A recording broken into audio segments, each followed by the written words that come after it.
Comment arrêter d'être obsédé par quelqu'un qui est mauvais pour vous? Je vais vous parler ici d'un concept qui s'appelle la limérance. Je lis, la limérance est un état d'esprit qui résulte d'une attirance romantique pour une autre personne et qui comprend généralement des pensées et des fantasmes obsessionnels et un désir de mener ou de maintenir une relation avec l'objet de son amour et de voir ses sentiments devenir réciproques. Est-ce que vous avez déjà vécu ça? Prenez votre livre, le trouver, le rencontrer, le garder, vous le trouverez dans la description de la vidéo. Vous pouvez aussi prendre votre fiche sur comment récupérer un ex et ou surmonter une rupture amoureuse dans la description de la vidéo. Déjà, on peut faire avec cette obsession un parallèle avec la drogue, la clope, le sucre, même l'addiction aux réseaux sociaux, aux notifications sur tes réseaux sociaux. Depuis quand c'est bon pour toi? Depuis quand des choses qui t'obsèdent comme ça, c'est bon pour toi? Alors pourquoi l'obsession pour un homme, l'addiction serait bonne pour toi?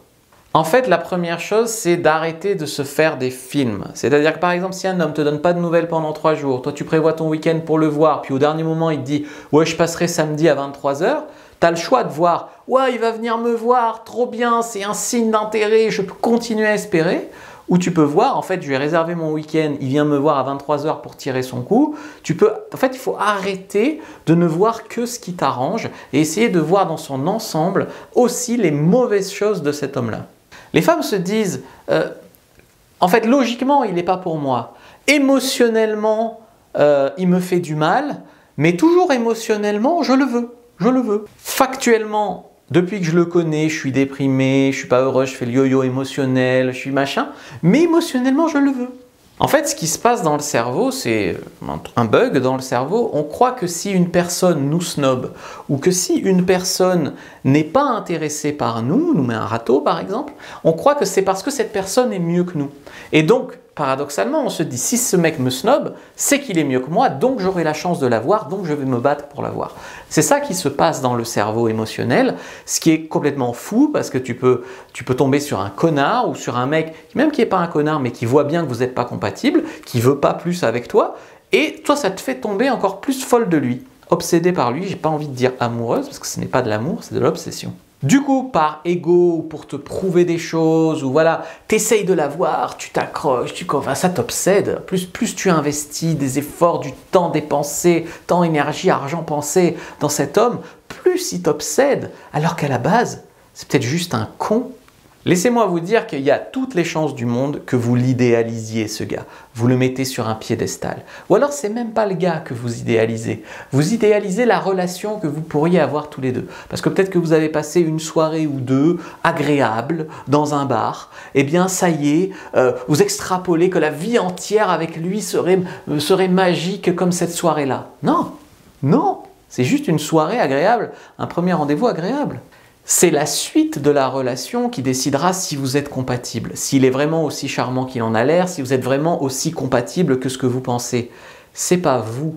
Le problème, c'est que la plupart des femmes rencontrent un homme et elles décrètent « on a quelque chose de spécial, c'est rare que je rencontre un homme qui me plaise vraiment, lui il me plaît vraiment ». C'est elle qui décide, c'est elle qui décide.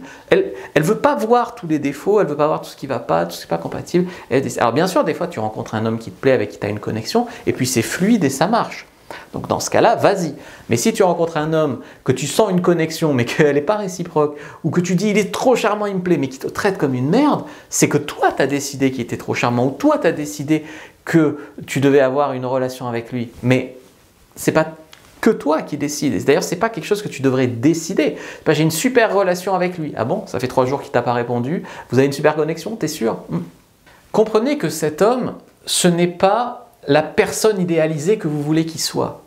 C'est juste lui. Et si vous l'avez vu 1, 2 ou 3 fois, vous ne le connaissez pas vraiment encore. Ou plutôt, il commence à montrer son vrai visage vers les derniers jours.